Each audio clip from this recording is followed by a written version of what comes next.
Hello and welcome to World Insight with Tian Wei, coming to you from Beijing on CGTN. Coming up on today's program, Germany prepares to go to the polls this Sunday with Chancellor Angela Merkel's party leading in the polls. Could she pull off a run for a fourth term? Defeated U.S. presidential candidate Hillary Clinton comes out with a book, What Happened? That answers the biggest question of all, or has it? What led to her defeat when the odds are stacked against her opponent? And we begin in Germany, where federal elections will be held on Sunday to elect members of the Bundestag. The new Bundestag will elect a chancellor with an absolute majority of its members, who will in turn form a new government. Chancellor Angela Merkel is running for a fourth term, and if the polls are right, she is headed for 4 more years at the top in Germany. This is the first national vote since Merkel government opened Germany's doors to an influx of migrants and refugees in the year 2015. Many with far-right sentiments are also looking at Germany's anti-immigration, anti-Islam alternative. And for more on German election, let's turn to our panel. In Beijing studio, we have Mr. Cui Hongjian with us, the Director of the Department for European Studies at the China Institute of International Studies. Welcome, sir. In Berlin, we invited Timo Lochocki, a transatlantic fellow with the Europe program at the German Marshall Fund. Welcome as well. Joining us in Brussels, Paul Ivan, Senior Policy Analyst of the European Policy Center. Welcome. I want to begin with you, Mr. Lochocki. Of course, only days before the election, but it seems that all the media are pointing their fingers to one person and one person only, Mrs. Merkel, once again likely to be the biggest winner. Well, she most certainly will come out as the leader of the strongest party, which will mean she will be the head of the next government, for which Social Democrats are deprived of the numbers of the seats and the coalition partners to form a government against Angela Merkel's conservatives. However, whether she will come out as the strongest winner of this election is a very different question, because she was polling quite well a few weeks ago at 40%, and now the CDU-CSU is down about to 35% in certain polls. So she might win the election, but she might not be considered as the biggest winner. Yeah, but Mr. Lochocki, just very briefly, having witnessed what the last election was about in the United States, do you really believe in polls? Well, that's a fair assumption, but the German voters are not as volatile as the American or the British voters. There is a certain amount of German voters which are still undecided. About 1/4 of German voters, that is true. However, given that the CDU-CSU was polling ahead by 10 to 12% to the Social Democrats, it's hardly imaginable that the German pollsters are that off that the SPD could still oust the Chancellor from power. All right, Mr. Ivan, I did notice an adjective used by Mr. Lochocki coming from Germany, saying not that volatile compared to the American voters, the European voters in Germany. But what is your understanding of this election? It seems that even though it is arguably whether Mrs. Merkel going to be the strongest politician standing after this election, but she was holding on to the power for 12 years. Likely her party continued to be. No, clearly it's quite a feat, the fact that Mrs. Merkel remained in power for so long, and as we can see from the opinion polls for all these last months, the German voters seem to prefer this stability offered by a leader who has been in power for the last decade, and who they trust, and especially now, given let's say the difficult international climate in which we see developments such as the Brexit vote, the American elections, but also the number of crises in both in EU's neighborhood, also in other parts of the world, even in your parts of the world. If we look at the North Korean crisis, it's clear that many voters want to go for what they know and what they trust. Yeah, Chancellor Merkel is expected to win the general election, as both of you have mentioned, at least her party, her CDU party, is expected to win 36%. Her main opponent, Martin Schulz, SPD party, is polling at 22%. And the right-wing AFD is polling at 11%. Left-wing is also 11%, while the FDP and the Greens are polling at 9%, 7% respectively, even though the number could be changing from time to time, 3 to 5% respectively. But the overall picture is generally quite clear. Mr. Cui, how do you read this continuity about one party in power in Germany over the past 12 years likely to continue? Is this trend likely to be in a way, the trend for many other European countries to follow? Yeah, I think that we can find some very important reasons for this continuity of the politics in Germany and also this, CDU government.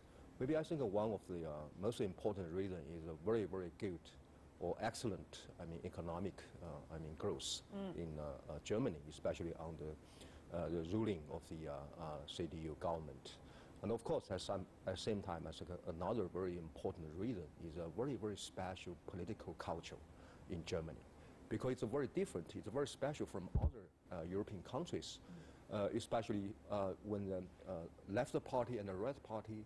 It's not so fresh for them to have a grand coalition, which means a very, very strong, compromise between the different parties. So I think it's a very special model, and it could not be, transferred to other European countries. Mr. Lochocki, do you agree with that? What will this coalition be like? That is going to be the biggest question mark.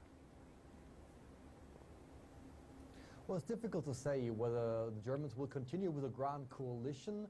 And even though the country did quite well with the grand coalition between the SPD and the CDU-CSU, there is a big chunk of German voters which are very discontent with this grand coalition because it guarantees stability, but it also leads to a lack of contentious debates.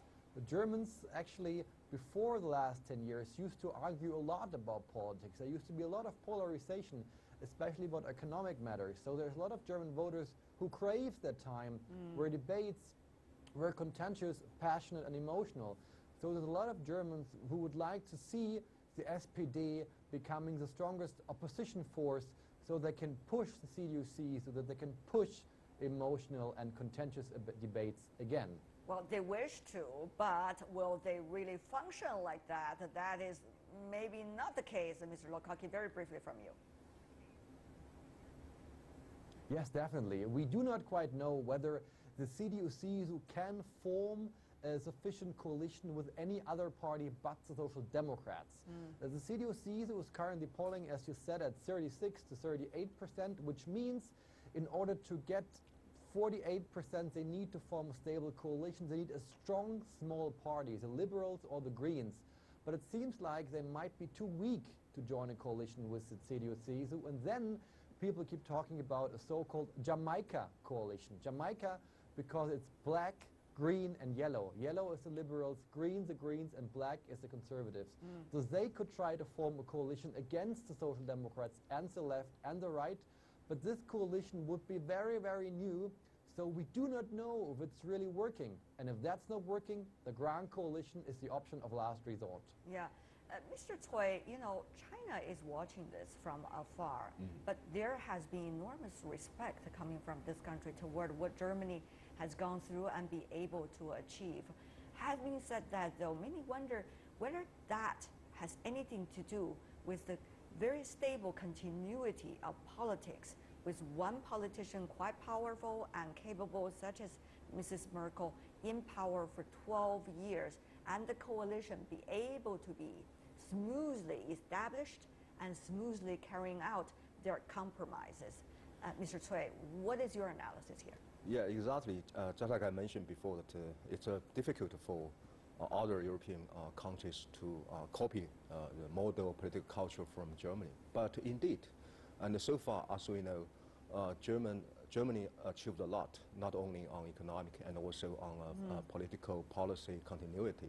So it's now it's giving a very, very strong message to other European countries to try to learn something from German experience. Well, you might say so, but others would say, Mr. Ivan, politics should be colorful. You can't just have the same person there 12 years, 16 years, maybe 20 years, 25 years. Well, at the same time, you see the opponent, for example, Mr. Scholz, has been, with the European Parliament, quite a stable political figure, but not that much colorful. So what does it say about the German politics? And especially now these days, you see the youth, the young people are following Mrs. Merkel like crazy, got big support among the youth. How should we interpret this? Well, mentioning Mr. Scholz, we saw that when he returned to Germany, his popularity also spiked for a period, and then it decreased. At the same time, we do have some movement. I mean, if we look at some of the smaller parties entering into, that are likely to enter into parliament, we see the Liberals, who are very likely to return to parliament after a period in which they were out. More worryingly, we see on the extreme right the AfD, a populist party that is likely to enter into parliament, and thus to be the first populist party to enter the German parliament after the end of the Second World War. So there is a certain political movement in the country. The majority of the population clearly prefers to vote for the mainstream parties, and again, some of the reasons were given here in the discussion. Germany had a very good economic period. It registered almost 2% growth. Unemployment has decreased. So I assume many German voters ask themselves if the situation is good, if the economy is growing, why risk it? In the end, it is for them to decide who they want to be their leader. But there has been a lot of debate about that. Exactly who created the sustainable growth of the German economy? Mr. Lochocki, you know that there has been debate about whether the current administration is really responsible for that, whether Chancellor Merkel is the one that has cultivated that throughout the years, whether the previous administration actually have done all the hard jobs, the policy that people, some of them, do not want to like, and yet it really paved the way for today's sustainable growth. A lot of debate about that. Mr. Lochocki. Well, you're totally right. You stressed that Chancellor Merkel is in power for 12 years, and this ensures stability. That is true, but this stability comes at a price, because Germany is deprived and lacking very substantial economic reforms it actually needs. Throughout the last 12 years, there were hardly any economic reforms undertaken. The ones which are in charge of the economic successes date back to the democratic tutelage 12 years ago, and Germany is benefiting massively from the international investment climate, which leads to German products being very highly interested and sought after at the world market. The euro helps the German economy, and the low interest rates. So actually there is a very dark flip side to this German stability that Germany is dominated by one party for so long. For one, Germany needs economic reforms the Chancellor hasn't undertook. And for the other, there's a lot of German voters which do not feel represented at all by this government. And they now flock to the far right, to the Alternative for Germany, and the liberals. So I wouldn't say that there's a lot of German voters which definitely do not like the stability. They want reforms, they want their voice to be heard. Right. Stability and success is something very different. Yes, it's very different, particularly in politics. We are talking about Mr. Ivan. Yet the question is Mrs. Merkel, if her party is once again become the winner, and she is going to be the biggest winner of her party, if that is the case, going to push for that reform? Because she's been there for 12 years, and she hasn't done that. But the question is, maybe she's going to do it this time, because she's going to have another surplus of 4 years to go. So will that question still in people's mind when they go to the voting polls? Mr. Ivan? What is clear, looking from outside, is that we will have more parties into the parliament, that the governing coalition might not be one between two parties, but might even be one from three parties, which these elements would make, let's say, any attempt to push courageous reform more difficult. Even a grand coalition is likely not the best setup to push reforms, if that were to be the intention of the CDU.